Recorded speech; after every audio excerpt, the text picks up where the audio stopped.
আজকে 25শে ডিসেম্বর এবং আজকে ছুটির দিন, তো আমি চলে গেছিলাম দক্ষিণেশ্বর এবং বেলুড় মঠে পুজো দিতে। তো তোমাদের সাথে শেয়ার করি যে আমি কিভাবে সেখানে পৌঁছেছিলাম।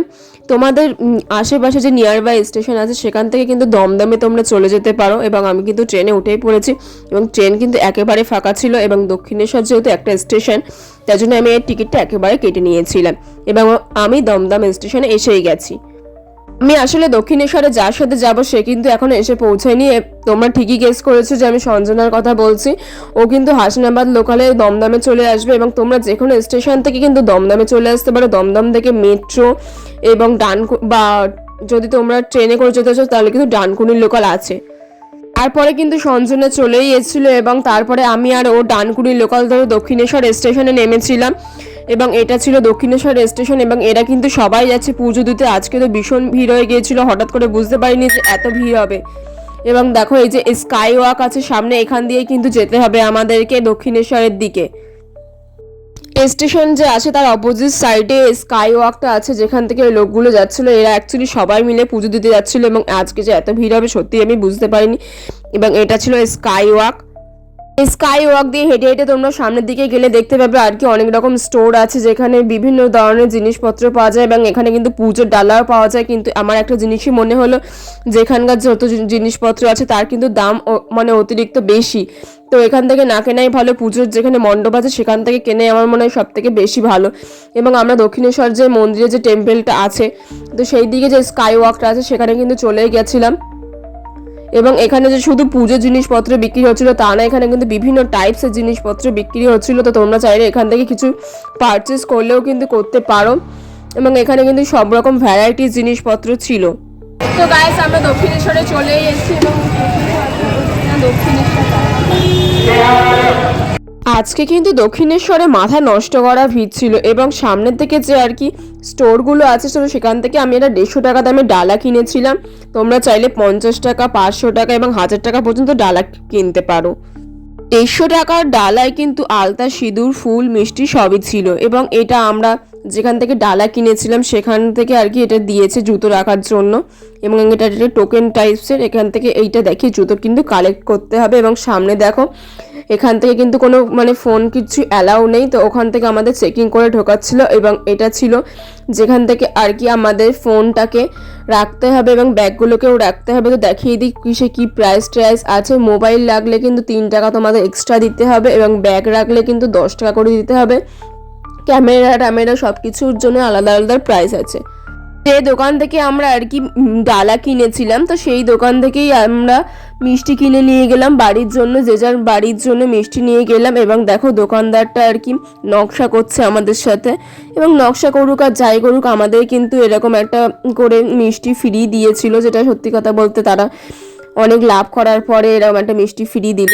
তো সেটা কথা না, আমরা মিষ্টিটা খেয়ে নিলাম, এবং মিষ্টিটা কিন্তু অনেক টেস্টি ছিল।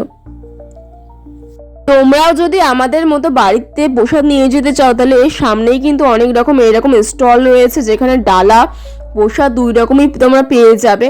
এবং তারা কিন্তু একটা কুপন মতো দিয়ে দেবে যাতে তোমরা নেক্সট টাইম আসো। এবং এটা ছিল আমার সঞ্জনার ডালা। গাইস দক্ষিণেশ্বরের পুজো কিন্তু 12টার মধ্যে বন্ধ হয়েছে, এবং এখন কিন্তু পুজো বন্ধ হয়ে গেছে, এবং আমাদের পুজো দেওয়া হয়ে গেছে। তো আমরা যাচ্ছি একটু খেতে, এবং এর সামনেই কিন্তু একটা আর কি ফুড প্লাজা রয়েছে, যেখান থেকে গিয়ে তোমরা কিছু খেতে পারবে। এবং এর জাস্ট মেনু কার্ডটা দেখো, হাই আর কি প্রাইস, কিন্তু সত্যি কথা বলতে কি আমরা নিয়েছিলাম মশলা ধোসা, এবং এটা সাউথ ইন্ডিয়ান ফুড বলে আমি নিয়েছিলাম, আগে কোনো দিনও ট্রাই করিনি বলে, কিন্তু খাওয়ার পরে বুঝলাম এটা অতিরিক্ত বাজে খেতে। এবং মশলা ধোসাটা কিন্তু নিয়েছিল 100 টাকা, 100 টাকা হিসেবে কিছুই দেয়নি। এবং এটা ছিল দই বড়া, এবং দই বড়াটা সত্যি কথা বলতে নিয়েছিল 70 টাকা, কিন্তু খেতে যে আহামরি ভালো তা না। আমার যেটা মনে হলো তোমরা যাও গিয়ে বাড়ির থেকে কিছু খাবার দাবার নিয়ে এসে ওখানে বসে খাও, কারণ এখানে কিন্তু সব ডাকাতি করছে খাবারের নামে। দক্ষিণেশ্বরের ওয়াশরুম কিন্তু দক্ষিণেশ্বরের পিছন দিকে আছে, যেখানে আর কি গাড়ি পার্কিং করা থাকে তার পাশে। এবং এটা ছিল তার পাশে একটা মার্কেট, যেখান থেকে আর কি সব লোকজন জিনিসপত্র কিনছিল। এবং এখান কিন্তু জিনিসের দাম মোটামুটি অ্যাভারেজ ছিল, খুব যে আহামরি দাম বেশি ছিল তা কিন্তু না, কিন্তু জিনিসগুলো সত্যি কথা বলতে খুব ভালো ছিল। কিন্তু আমি কিছুই কিনতে পারলাম না, কারণ আমি সেরকম কিছু টাকা পয়সা নিয়ে যাইনি। এবং এটা ছিল দক্ষিণেশ্বরের গঙ্গার ঘাট, যেখানে আর কি সবাই অনেকে স্নান করছিল। এবং এটা দেখো দক্ষিণেশ্বরে সবাই মানে কিছু লোক, সবাই না, হচ্ছে কি না চৌমুক পেতে টাকা তুলছিল এবং ওরা কিন্তু বেশ ভালোই টাকা রকম পাচ্ছিল এবং এক দুজন যে চৌমুক পেতে টাকা তুলছিল সেরকম কিন্তু না, অনেকেই কিন্তু চৌমুক পেতে এরকম টাকা তুলছিল এবং এদের কিন্তু ডেলি 700-800 টাকার উপরে আয় আছে কম করে।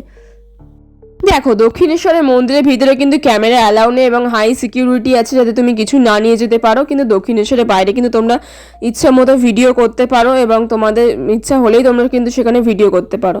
তারপর দক্ষিণেশ্বর পুজো দেওয়ার পরে এবং খাওয়া দাওয়া করার পরে আমরা চলে যাচ্ছিলাম বেলুর মঠের রাস্তা দিয়ে এবং বেলুর মঠের রাস্তাটা তোমাদের বলে রাখি এরকম একটা ঠাকুর তোমরা দেখতে পাবে। তো তার পাশে একটা ফেরি ঘাট আছে, তোমরা বোট জিজ্ঞেস করবে যে ফেরি ঘাট কোথায়, ওরা কিন্তু বলে দেবে। এবং দেখো সবার কিন্তু 11 টাকা করে আর কি টিকিট এবং 3 বছরের ওপরে বাচ্চাদের কিন্তু পুরো টিকিট নেওয়ার সিস্টেম আছে।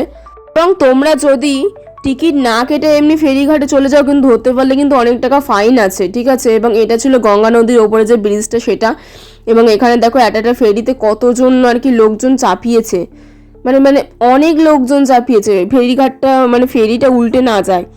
এবং আমাদের দেখো 11 টাকা যে টিকিট আমরা দুজন কেটেই নিয়েছিলাম WBTCর। প্রথমে যে ফেরিটা ছিল সেখানে তো লোক ভর্তি হয়ে গিয়েছিলো বলে উঠতে পারিনি, তারপরে আরেকটা এই যে দেখো ফেরি আসছে এটাতে আমরা উঠবো। এবং এই ফেরিগুলো কিন্তু সত্যি কথা বলতে কি অনেক বড় বড় ছিল আর কি, এগুলোকে লঞ্চ বলে ফেরি বলে কিনা আমি ঠিক জানি না, কিন্তু ফেরিঘাট তো সেই হিসেবেই আমি বলেছি। এবং আমরা কিন্তু লঞ্চে উঠে গিয়েছি এবং আমরা কিন্তু একদম ধারে দাঁড়িয়েছিলাম জিনিসটাকে উপভোগ করার জন্য এবং সঞ্জনা ফার্স্ট টাইম ফেরিতে উঠলো। তারপর আমাদের যে লঞ্চটা ছিল সেটা কিন্তু ছেড়েই দিয়েছে ঘাট থেকে এবং দেখো আমরা কিন্তু গঙ্গা নদীর ওপরের যে ব্রিজটা আছে তার নিচে দিয়ে বেলুর মঠের দিকে যাচ্ছি। এবং সত্যি কথা বলতে কি সিনারিটা ভালো ছিল, কিন্তু ফেরিতে আমি আরও অনেকবার উঠেছি বলে আমার সত্যি কথা বলতে কি সেরকম খুব একটা ভালোও লাগছিল না, কিন্তু সঞ্জনা যেহেতু ফার্স্ট টাইম উঠেছিল ওর তো বেশ ভালোই লাগছিল। এবং অনেকক্ষণ ধরে ফেরিতে দাঁড়িয়ে থাকার ফলে আমার পিঠে কিন্তু খুব যন্ত্রণা করছিল এবং ওখানে দেখা একটা কুয়াশা মতো আছে, জানি না ওখানে কী ছিল বা সামথিং কী ছিল, কিন্তু ওখানে বেশ মানে ঘন কুয়াশা মতো ছিল। তা দুপুরবেলা আমি তো বুঝতেই পারছিলাম না, জল কিন্তু অনেক নোংরা হয়ে গিয়েছিল, এরকম নোংরা সত্যি কথা বলতে কি দেখলে খারাপ লাগে। তারপরে 20-25 মিনিট ধরে লজে থাকার পরে আমাদের কিন্তু বেলুর মঠ যে আর কি ফেরির জায়গাটা আছে সেখানে কিন্তু আমরা চলেই এসেছি, মানে এবং এখান থেকে কিন্তু আমরা ডিরেক্ট বেলুর মঠে চলে যাবো। বেলুর মঠ যাওয়ার কিন্তু আরেকটা রাস্তা আছে, সেটা আমি তোমাদের লাস্টে বলবো, এবং যেটা সব থেকে সোজা রাস্তা এবং যেখানে লোকজন আর কি বেশি যায়, তো সেখান থেকেই আর কি যাওয়া ভালো বললে আমার মনে হয়েছিল, তো আমি সেখান থেকেই আর কি গিয়েছিলাম। এবং দেখো এখানে কিন্তু প্রচুর আর কি লজ, মানে খারাপ ভালো সমস্ত রকম লজ আছে এবং দুতলা লজও আছে যে ওটাতে আর কি পিকনিক হচ্ছিল। তারপর এটা ছিল বেলুর মঠ যাওয়ার রাস্তা, এখান থেকে তোমরা চাইলে কিছু কিনতে পারো এবং এটা কিন্তু দক্ষিণেশ্বরের মতো অত মানে স্টোর ছিল না আর কি। এবং দেখো কত লোক মানে ভরে গেছে, 25শে ডিসেম্বরের দিন গিয়ে যে আমরা কি বড় মহা ভুল করেছি সেটা একমাত্র আমরা পদে পদে তখন টের পাচ্ছিলাম। ওখানে এত ভিড় হয়ে গিয়েছিল যে যেন সে কি বলবো, সেই কলকাতায় পুজো হলে যেমন ভিড় হয় তো সে তার থেকে বেশি ভিড় ছিল এবং সবাই কিন্তু এখানে বসেছিল এবং এখানে কিন্তু বসারও কোনো জায়গা ছিল না। সামনেই কিন্তু লেখা আছে যে বেলুর মঠ কখন খোলা থাকে কখন বন্ধ হয়, তো তোমরা চাইলে কিন্তু এই টাইমের মধ্যে যাবে। আমরা কিন্তু টাইমের আগে চলে গেছিলাম এবং তাই জন্য আমরা এখানে বসে বসে আর কি পাপড়ি চাট খাচ্ছিলাম, কিন্তু পাপড়ি চাট এত ফালতু খেতে ছিল সে আমি কি বলবো। তারপর একটা মঠে যে এত ভিড় হয় সেটা আমি প্রথমবার দেখলাম, এটা বেলুর মঠে যেন সেই মানে দুর্গা পুজোর সময় যেমন ভিড় হয় তো সেরকম ভিড় ছিল। 25 ডিসেম্বরের দিন গিয়ে যে আমরা কি মহা ভুল করেছি সেটাই শুধু আমরা পস্তাচ্ছিলাম। এবং এটা দেখো বেলুর মঠ, বেলুর মঠটা কিন্তু খুব সুন্দরই দেখতে, কিন্তু এর শুধু ভিড়টা দেখো, অত লাইন ঠেলে ভিড় করে যাওয়া আমাদের পক্ষে সম্ভব না। আমরা কিছু জাস্ট ফটো তুলে এসেই ওখান থেকে চলে এসেছিলাম কারণ আমাদের দেরিও হয়ে গিয়েছিল অত ভিড় ঠেলে যেতে যেতে। এবং গঙ্গার ধারেও দেখো যথেষ্ট ভিড়, এবং আমাদের কিন্তু ভিডিওটা আর করা হলো না, এবং হচ্ছে কিনা ভিডিওটা কিন্তু অন্য আরেক সময় আসছে বেলুর মঠের ভিডিওটা। তো আমরা কিন্তু লিফট করে যে বালিঘাট বলে স্টেশন আছে সেখানে চলে আসলাম, বালিঘাট স্টেশনের নিচেই আর কি লিফট আছে। এবং তারপরে আমরা বালিঘাট স্টেশনটা যেটা আছে সেখানে চলে আসলাম, এবং বালিঘাট স্টেশনে কোনো লোকজন তো কিছু নেই, এবং বালিঘাট থেকে দমদম কিন্তু মোটে 3টে স্টেশন দূরে, এবং বালিঘাট কিন্তু সাউথ লাইনের দিকে মানে সাউথ কলকাতার দিকে। এবং আমরা কিন্তু ট্রেনে উঠেই পড়েছি এবং আমরা কিন্তু অনেক তাড়াতাড়ি বাড়ি চলে এসেছিলাম। এবং আজকের ভিডিওটা এই পর্যন্তই ছিল, তো দেখা হচ্ছে নেক্সট ভিডিওতে, ততক্ষণের জন্য বাই গাইস।